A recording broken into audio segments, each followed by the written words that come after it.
Hi, in this video, I'm going to speak about learning how to learn. Why most people fail to start. Most people think that their problem is discipline. Some believe that it has to do with their intelligence. Others think that they haven't simply found yet the right course, the right book, or the right professor.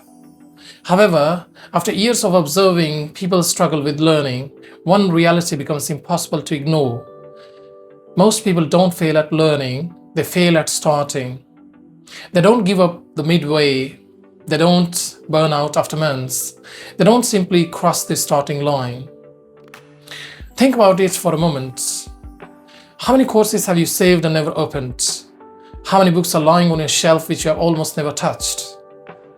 How many videos keep piling up in your watch later list which you keep postponing? This is not a knowledge problem.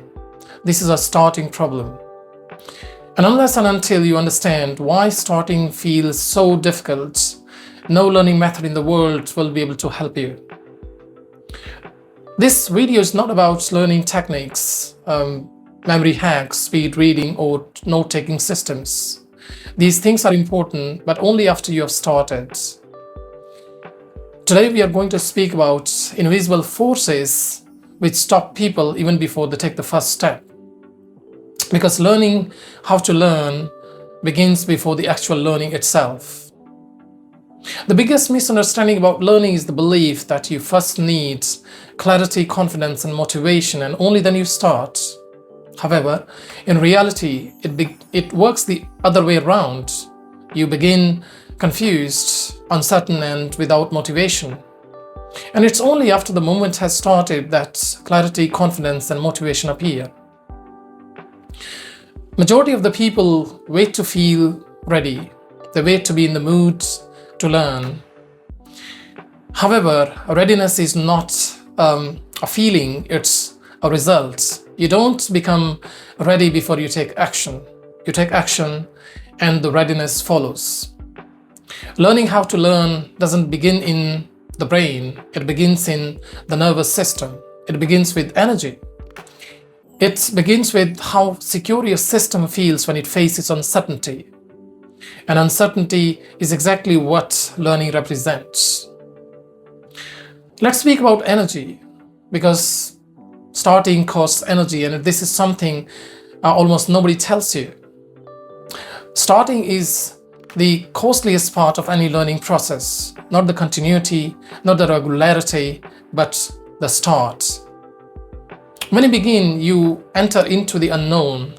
You don't know how difficult it's going to be. You don't know if you will be good at that.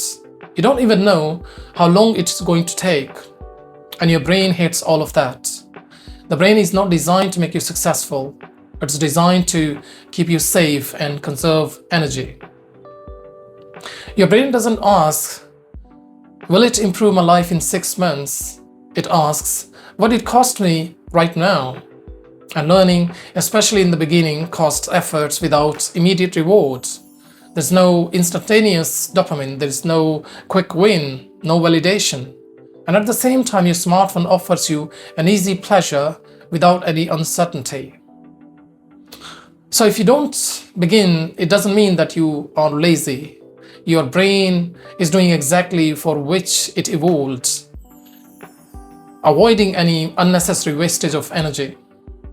This takes us to one of the most damaging myths of modern personal development, motivation. People say, I'll start when I'll be motivated. However, motivation is not a starting tool. Motivation is a byproduct. In the real life, motivation follows the action and not the other way around. The real sequence is like this. You take a tiny action. This action produces a light sensation of progress. Your brain releases dopamine and you feel motivation. If you wait to be motivated first, you'll remain stuck forever. Motivation is not the engine for learning, it's the exhaust smoke. It appears only when the moment has already started. There is another reason why people don't start, and this is uncomfortable to admit: the fear of their own potential. So long as you don't begin, you can live in a comfortable fantasy. You can believe that you could be good at something. You can tell yourself that you would have been successful if you would have tried. In the moment when you start, fantasy changes into reality. Reality produces evidence. Evidence threatens the ego because now there exists a possibility that you struggle, be slow, or even fail. And this can damage your self-image. Not starting protects the ego, starting exposes it. Most people choose unconsciously comfort over the reality. They choose to remain in the idea of who they can be or could be instead of facing who they really are. This is where perfectionism enters the picture. Perfectionism sounds noble, it sounds intelligent, but in most cases, perfectionism is simply fear with hoods. People say, I just need a perfect course. I just need to prepare myself a little bit more. I'll start when I'll have more time. These are not signs of high standards. These are signs of aversion, avoidance. Perfectionism says, if I never start, I never fail. However, learning is not clean. It's chaotic. It's uncomfortable. It's embarrassing in the beginning. And people who can't tolerate this discomfort choose delay over development.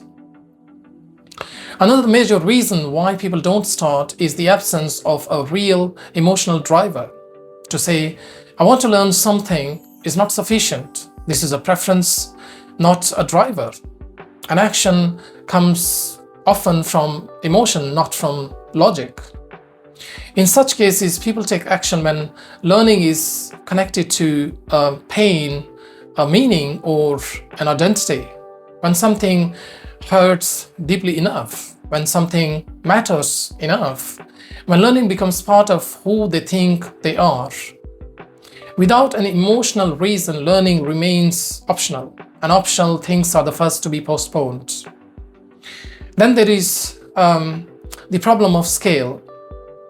Most people set goals which are far too big for brain to handle. People say, I want to learn programming. I want to master English. I want to be an expert. For the conscious mind, this sounds inspiring. For the brain, it sounds like months of effort, uncertainty, and stress. And your system, as a result, activates the stress response. Procrastination begins, and self-sabotage follows. Big goals don't motivate the brain, they paralyze it. The brain responds to small, clear, and instantaneous actions. If the first step doesn't feel almost ridiculously easy, it's too big.